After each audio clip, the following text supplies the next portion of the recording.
Fala pessoal, tudo bem? Meu nome é Bruno Moura, estou vindo aqui mais uma vez no nosso canal Espaço da Bola Debate para falar de um assunto sobre o mundo do futebol. No vídeo de hoje vamos falar sobre a fase atual da equipe do Corinthians no Campeonato Brasileiro. De primeira eu quero convidar vocês a se inscreverem aqui nesse nosso canal, que a gente está sempre falando sobre assuntos aleatórios do futebol, certo? E também acompanhar o nosso canal tradicional, o Espaço da Bola, aqui também no YouTube, que a gente está sempre trazendo muito conteúdo sobre futebol. Acompanhe a gente também nas redes sociais, @Espaço da Bola lá no nosso Instagram, @Espaço da Bola _ lá no nosso Twitter, para você acompanhar sempre que a gente tiver novidades por aqui, beleza? Feito o convite, por que a gente está falando do Corinthians agora? O último vídeo que a gente postou aqui no nosso canal, a gente falou do Cruzeiro, que está passando por uma situação que parece uma crise sem fim, né? Que parece que o Cruzeiro, em determinado momento, vai acabar fadado à falência, né? E o Corinthians é uma equipe do futebol brasileiro que também está atolada em dívidas com o governo, com a arena, com um monte de coisa, certo? Eu separei algumas notícias aqui também para falar do time do Corinthians, mas por que isso está explodindo agora na equipe do Corinthians? Talvez tenha sido algo até parecido com a equipe do Cruzeiro. E aí, fazendo um pequeno paralelo, né, a equipe do Cruzeiro no ano passado, a crise bateu de um jeito que o clube foi puxado para baixo, com todas aquelas acusações acontecendo, com tudo o que aconteceu de extracampo dentro do clube. Isso tudo acabou puxando o time para baixo, como se estivesse sugando mesmo, né? E nem a qualidade do elenco do Cruzeiro do ano passado, tudo bem que os caras tinham mais nome do que bola, né? No ano passado eles não apresentaram nada de diferente, né? O time do Cruzeiro. Mas, assim, fazendo um pequeno paralelo, o time do Cruzeiro vinha de grandes conquistas, né? Foi bicampeão brasileiro, bicampeão da Copa do Brasil, então isso tudo conseguiu fazer com que as coisas fossem varridas para baixo do tapete. E no ano passado, quando os resultados não vieram, quando a crise bateu da diretoria para o clube e os jogadores também não conseguiram corresponder para acabar um pouco com essa crise que estava acontecendo, aí tudo bateu de uma vez só e o Cruzeiro se afundou completamente. Não estou aqui para falar do Cruzeiro, estou aqui para falar do Corinthians. E o que é que eu trago aqui agora sobre o Corinthians, esse paralelo? O Corinthians vinha conquistando campeonatos paulistas, né? O Campeonato Brasileiro o Corinthians conquistou já faz muito tempo, né? Então não tinha nem toda essa situação de os títulos conseguirem fazer com que essa parte de extracampo seja varrida para baixo do tapete. Mas o próprio Corinthians não conseguia, não está conseguindo esse ano montar uma equipe minimamente competitiva. Hoje o Corinthians no Campeonato Brasileiro estava na zona do rebaixamento, venceu ontem a equipe do Atlético Paranaense com um gol no último lance, né? Lá nos últimos momentos, no apagar das luzes, o Corinthians faz um gol e consegue sair da zona de rebaixamento a pulso, né? Vai para 18 pontos. Estava com 15, estava na zona do rebaixamento, passou o próprio Atlético Paranaense, passou mais o Bahia e outros clubes, não vou me lembrar agora quais foram, e também não estou com a tabela aqui para poder confirmar. Mas o Corinthians ultrapassou diversos clubes aí e conseguiu pelo menos um respiro. A tentativa do Corinthians no começo do ano de contar com o Thiago Nunes não deu muito certo, né? E depois de algumas rodadas aí agora, depois dessa paralisação, a gente voltou agora e o Corinthians acabou demitindo o Thiago Nunes, tentou o Coelho, né, que era o assistente técnico, auxiliar, e assumiu o time. Em diversas vezes, um time que está numa fase financeira complicada, com o Corinthians, busca no seu auxiliar alguém que consiga agregar os valores que você tem. Mas ele também não conseguiu fazer isso e o time acabou ficando na zona de rebaixamento com ele. O Wagner Mancini foi acionado. E aí eu pensei, poxa, o Wagner Mancini não fez nenhum trabalho de recuperação, não fez nenhum trabalho de destaque. Estava inclusive melhor no Atlético Goianiense do que está a situação atual do Corinthians. Então, assim, foi um desafio que o Wagner Mancini decidiu aceitar e que vai ser muito difícil que ele consiga ter sucesso, né, nesse time do Corinthians. Era até mais provável que ele tivesse mais sucesso no Atlético Goianiense do que no próprio Corinthians. Até porque um time grande, quando está na fase embalada, a camisa pega e o time vai no embalo. mas quando é o contrário, o peso da camisa puxa para baixo, como foi o Cruzeiro também no ano passado. E esse ano a situação do Corinthians não tá boa. O Thiago Nunes até tinha a intenção de fazer muitas contratações no começo do ano. A diretoria prometeu várias contratações, né, de peso para reforçar o elenco. E até o Corinthians abriu mão de jogadores importantes, como o Jadson, como o próprio Ralf, que hoje está no Avaí, né? O Jadson foi até, inclusive, para o Atlético Paranaense, né? Deve estar fazendo readequação física para poder estrear. Mas o time do Corinthians liberou alguns jogadores importantes. Trouxe algumas outras peças, só que o time hoje não tem um conjunto que a gente brilhe os olhos para a equipe do Corinthians. Contratou o Luan, um jogador caro, um jogador que tem mais passado do que presente.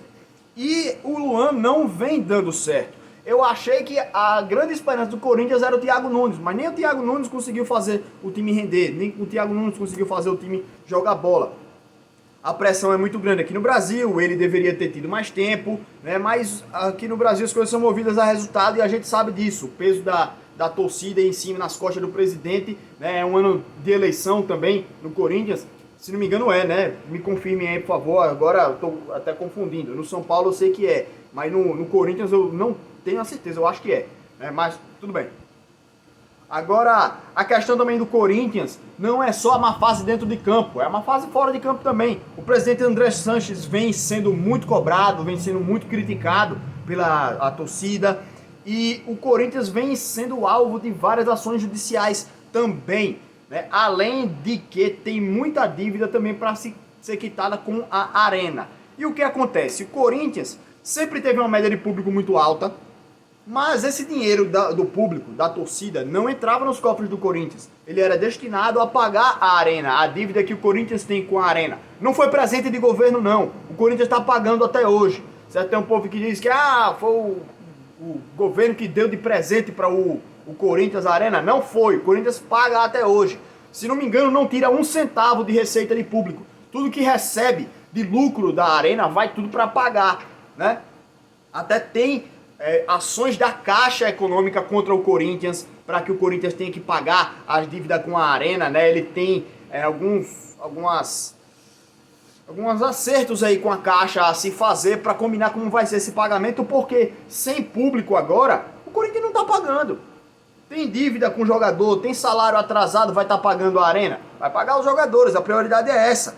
E eu trouxe aqui algumas situações do Corinthians, algumas notícias de dívidas do Corinthians, que é bem complicado. Notícia aqui do UOL, né, no dia 10 de outubro, ou seja, é recente. Justiça dá 15 dias para o Corinthians pagar a dívida de 12 milhões, 11,9 milhões, com a CET.